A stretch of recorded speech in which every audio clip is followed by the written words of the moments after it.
σκοπός της επίσκεψης του, πώς βρίσκεται τις εγκαταστάσεις.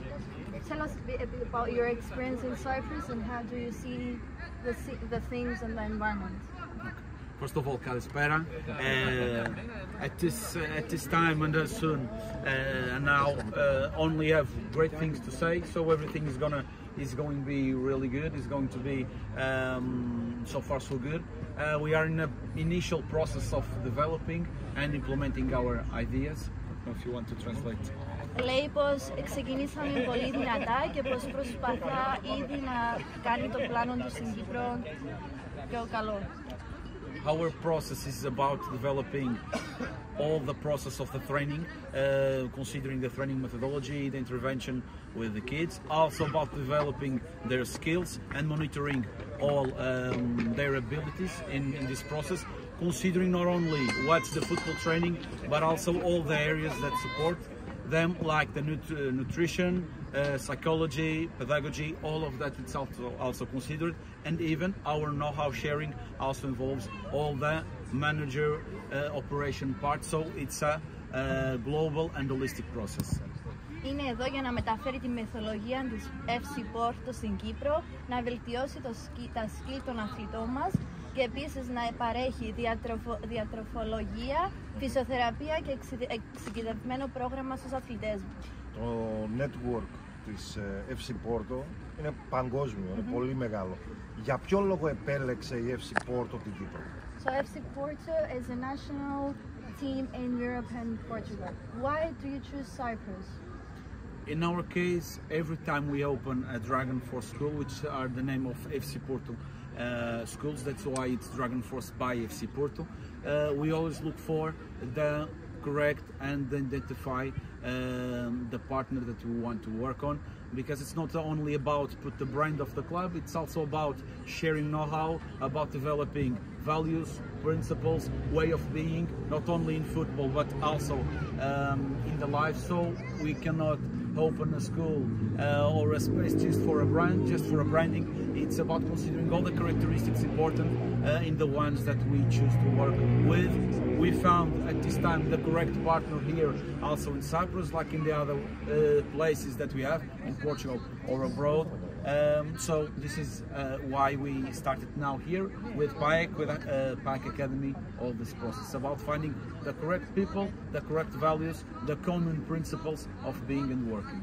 Γιατί βρήκανε στην Κύπρο τους κατάλληλους ανθρώπους έτσι ώστε το FC Porto δεν είναι μόνο σαν brand στην Κύπρο, αλλά ήρθαν εδώ για να μεταφέρουν ολόκληρη τη φιλοσοφία στην Κύπρο έτσι ώστε τα παιδιά να καθοδηγηθούν από τις οδηγίες από την Πορτογαλία στην Κύπρο.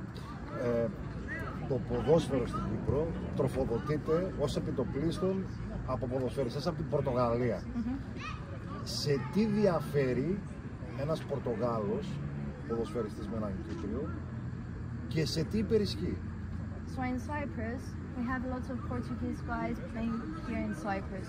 What's the difference between a Portuguese and a Cypriot player?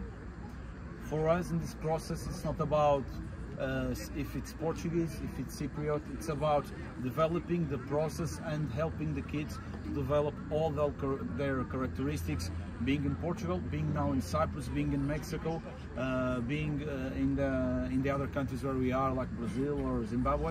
It's about developing their characteristics and creating the opportunities so that they can get every time a little bit better, a little more developed, and who knows in the future not only have this monitoring that we have with the school, having some training camps, and who knows, like happened already in other schools that we have, having players going to Portugal for weeks of training, or who knows, to be a football player in FC Porto. So if it's Cypriot, if it's Portuguese, obviously I'm Portuguese, we like the Portuguese, but here it's about helping all the kids where we are to develop and to achieve a greater good, a greater place on their life. If it's as a football player, perfect. We won't be able to make all of them football players, but at least to leave them with some or to pass to them and transmit some good values and principles important for the game, but also for their lives as a citizen. Μας λέει πως δεν υπάρχει διαφορά μεταξύ Πορτογάλου και Κύπριου παίχτη. Η φιλοσοφία τους είναι στο να δουλεύουν και να βελτιώνουν τον κάθε ποδοσφαιριστή με τα δικά του χαρακτηριστικά. Και όπως είπε ο Φρανσίσκο, είπε πως με τη βελτίωση οι ποδοσφαιριστές μας στην Κύπρο μπορούν να βρεθούν στα camps που δημιουργεί η FC Πόρτο στην Πορτογαλία και είπε πως μήπως κάποια μέρα παίξει και κάποιος Κύπριος στην FC Πόρτο. Έχει στο μυαλό του κάποιον Κύπριο, κάποιες περιπτώσεις Κυπρίων από περασμένα χρόνια που μπορεί να τους εντυπωσίασαν στην Πορτογαλία, ίσως από κάποιες ακαδημίες και γι' αυτό να επενδύσαν και εδώ. Do you have anyone in mind, Cypriot player playing for Porto, or Portuguese guys playing in Portugal? And at this time, we are about identifying, starting the development of the process of the project. At this time, I don't believe we have, at least that I know, any Cypriot player playing that. Do you have any? Did you have any cases you studied in the past from Cypriot young players that indicate there is talent in Cyprus? It's about developing. Cyprus, it's a country that is developing their football, that is increasing the capability and the results also that we see of the teams and of the national teams are increasing. So in our case, it's about identifying, potentialize and develop that talent, and in the future, as I said, maybe having them in Portugal, not only to feel what is FC Porto and all the city and the club, but also, who knows, be an FC Porto player. Thank you very much. Βλέπει τους αθλητές στην Κύπρο να βελτιώνονται, όπως είπε και πριν, και με τη βελτίωση και την καθοδήγησή του πιστεύει πως κάποια μέρα θα πάνε τα παιδιά στην Πόρτο για τουρνουά και επίσης γιατί όχι και να παίξουν στην FC Πόρτο. Ευχαριστούμε πάρα πολύ.